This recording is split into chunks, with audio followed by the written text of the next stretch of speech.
naboboring sa e-clutch? Bakit? Para ka lang naglalaro. Parang ganun. Minsan. Kasi ako, tingnan mo. Walang kahit anong tech tong motor.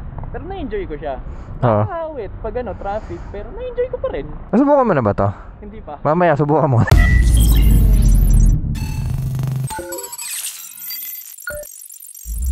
Tandaan natin, puntang Tagaytay. Saan ba maganda?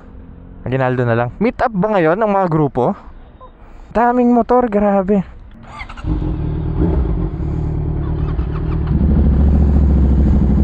Ngayon na lang ulit tayo nag-ride ng gabi ah. Oo eh. Huling ginawa natin to yung Banao pa eh, no?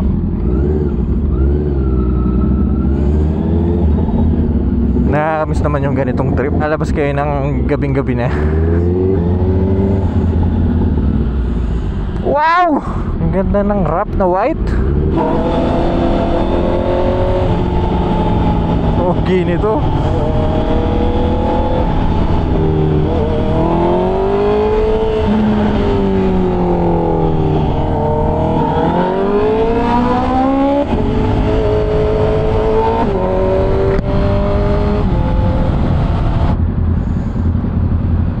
Gusto mo palit tayo? Subukan mo? O tara. Oo, subukan mo. Sabihin mo sa akin yung feedback mo kung maboboring ka. Alam mo na ba paano gumagana to? Ay, may pipindutin pa ba ako? Hindi, wag na. Yung clutch, hayaan mo na lang. Wag magalawin. Okay. Baba, taas ka lang. Ito maninibago ako dito. Primera mo, wag ka pipiga sa clutch ha. Oo, di ba? Ang weird, di ba? Pumiga ka oh. Oo nga eh, baka mawala. Ang ingay ng motor mo. Yung indicator sa kanan, yung A, letter A, nakikita mo ba? Sa dash. Wala. Ayan oh. Oo. Yan yung indication na naka-on yung e-clutch. Okay. Tara.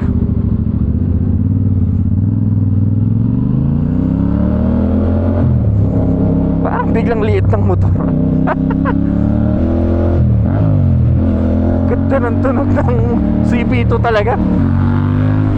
Ay, naangat yung harap. Sobrang lakas ng torque.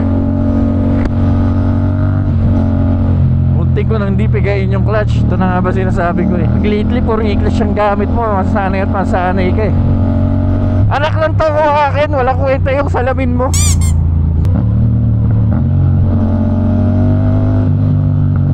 So ganyan pala yung tsura kapag may ibang gumagamit kay Chivas. Hindi naman siya maliit. Okay? Sabi ko sa'yo, matelo ka eh.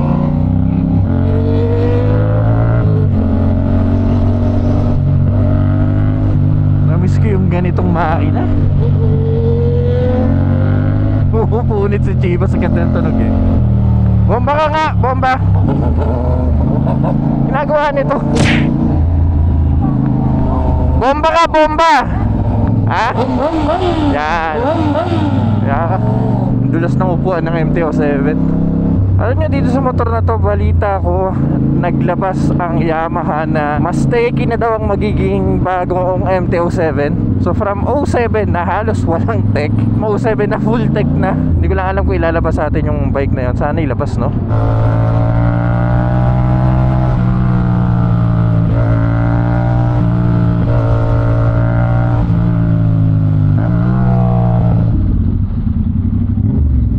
Ano masabi mo? Ha? Ang weird sabihin. Ang weird, no? Sarap. Kasi parang na naka-wave. Oo, no? Pero iba yung mechanism niya sa wave. Kasi yun, pag tumata ka, nag-rev ka, hindi ka kagat. Oo. Hindi mo pinibitawan. Ito, pagtapak mo, May quick shift yan at saka auto blip. masakit lang ng ano niya, no, gearing. Libre na indaan dito.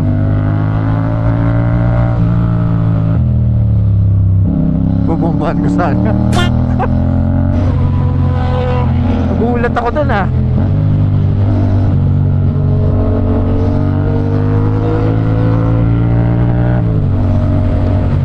Uy, yung insta ko. Pag nagbabibrate, nawawala sa grip. Yan, okay na yan. Ano, okay ka lang? Oo. May total clutch na naman ako. Hindi, basta ano, ayan, naka-clutch na yan. Grabe, tulak ng 07. Walag na lang, umangat yung harap eh. Uy! malubak, sobrang lubak lang.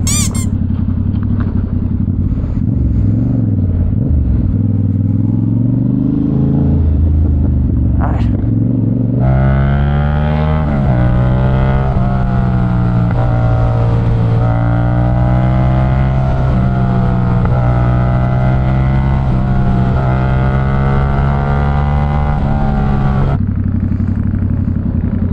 Ano, masaya?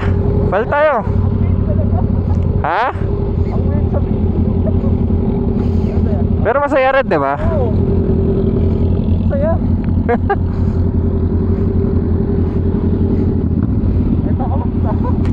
Baka hindi ka mag-clutch dyan, ha? Oo nga ako.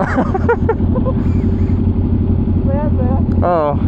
Iba yung saya ng may clutch tsaka ganitong ano technology. Masaya rin, lalo kung pang-araw-araw mo. Pang-araw-araw na. Wala lang. Tsaka pag traffic, doon mo siya ma-appreciate. Oo, yun nga eh. Ito maganda, stoplight. Hindi tayo pipiga sa clutch. Ayan, primera lang. Ganyan lang ang buhay.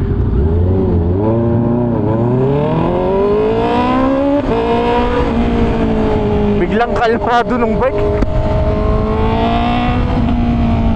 Well, actually, marami ako nababasa sa comment section na boring daw tong bike na to. Sa mga may bala kumuha ng e-clutch at nagpapa-apekto sa mga sinasabi ng iba, hayaan nyo sila.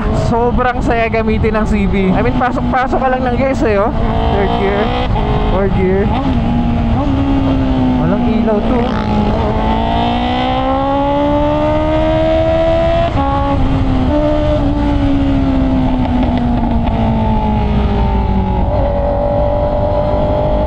Ano yung backfire ko? Stock air filter pa yung nakalagay dito, hindi ko pa napapalitan.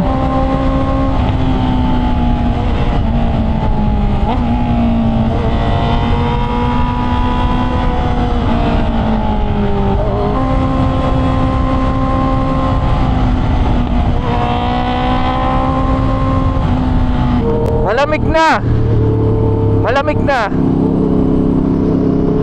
Siguro may gagawin lang ako sa Tambucho. Medyo hindi pa ako satisfied ng gusto. Malaman nyo na lang next video kung anong gagawin ko dito sa Tambucho.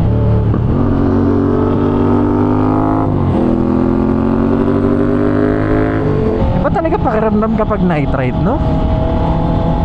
Presko kasi. Tapos wala pa kami masyadong kasabay.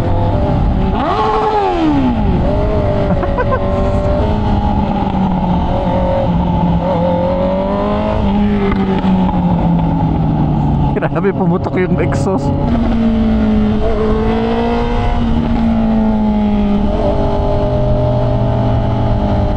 Grabe, hamog. Hamog ba yun? Woo! Sobrang fog.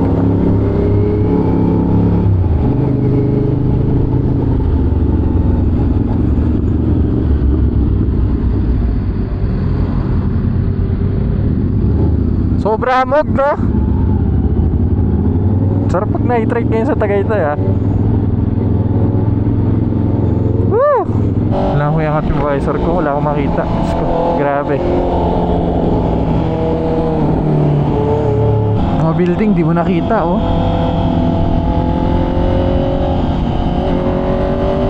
Relax ride, kalmadong ride, tapos ganitong motor pa. Tandem, good blending. Parang daming tao ngayon, ah.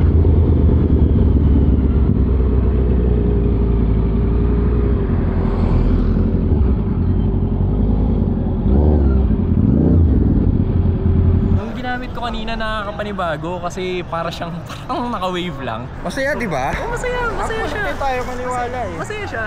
Nagamit mo pa lang siya sa street. Oo. I mean, yung usage niya kapag nasa city na. Oo, yun yung Yun talaga, applicable tingin ko para sa akin. Pero pag dito lang, enjoy din naman. Ako yung motor ko, tiglatch talaga eh. Hindi pwedeng, walang quick shift talaga, walang kahit ano. So kanina nag-hesitate ako nung mag-i-stop ako. Sabi ko, teka, naka-primera na, naka-segunda ba ako?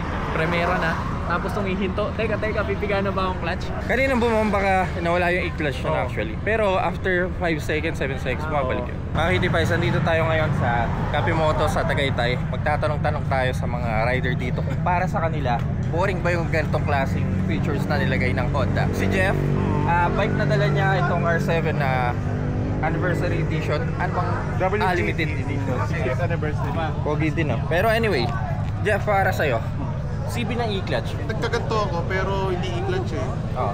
Kung baga pag traffic, mostly kasi taga ano ako yung Manila. Useful siya pag taga Manila. Pero pag mga long drive, parang hindi na siya useful. Kasi ano na lang siya eh, ganun na lang. Action na lang. Kumbaga, parang nasa arcade. Pero bilang isang former CB user, ano ang kagandahan ng CB para sa'yo? Tipid sa gas. Actually, ang alam ko, Ilang CB fuel consumption? 20 plus, mga ganon. CB650R ko dati, pinagdi-daily ko yung pamasok. So, ito, alam ko ito yung pinamatipid na 4-cylinder na nahawakan ko. Kasama natin sa Derek, may shop siya dito sa Tagaytay, pangalan Yuan, bisitahin niyo yun kung sino pa sa motor. Bro, para sa'yo, alam ko nag-CB ka rin eh. Yes, meron. CB 650. Dito sa bagong CB na e-clutch, palagay mo, useful ba siya o kahit boring siya? Anong take mo? Sige. Siguro sa iba boring kasi syempre galing sila sa sports eh. Pero itong part na to ng e-clutch. What if ito lang motor mo? Okay siya, hindi siya boring kasi may power pa naman eh. Pangalawa, siguro yung e-clutch, kaya lang hindi siya gusto ngayon ng masa kasi parang automatic. Parang gano'n. Pero sa akin, 100% okay ang e-clutch.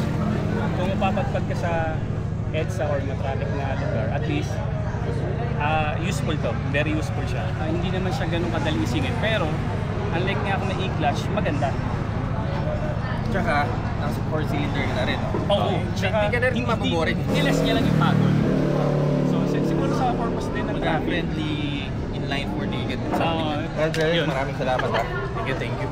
So that's our take. Kung kayo ang tatanungin, boring ba ang e-clutch? Let me know in the comment section down below. Kung ako tatanungin nyo, malaki ang tulong ng e-clutch sa akin. Kaya ako nga ito kinuha eh. Second bike ko, lalo na kapag may meeting ako, city riding gagawin ko, pata-traffic ako, may ipit ako. Kung ganito, magra-ride ka nang natripan mo lang, okay din naman, piga akong piga, inline 4, ganda ng tunog. Siguro medyo may side lang na boring sa akin kasi galing akong 10R. So yung power nun medyo namimiss ko. Malayo dito sa CB. So yun lang naman. Kayo, palagay nyo. Kaya mga Kitty-Pies, kung nag-enjoy po kayo sa video na to, kindly leave a like at may lagi sa mga ganitong content, huwag kayong mag-alala. Dahil nasa tamang channel kayo, so make sure to press the subscribe button dyan sa baba. Magkakape lang muna kami dito at see you sa next content.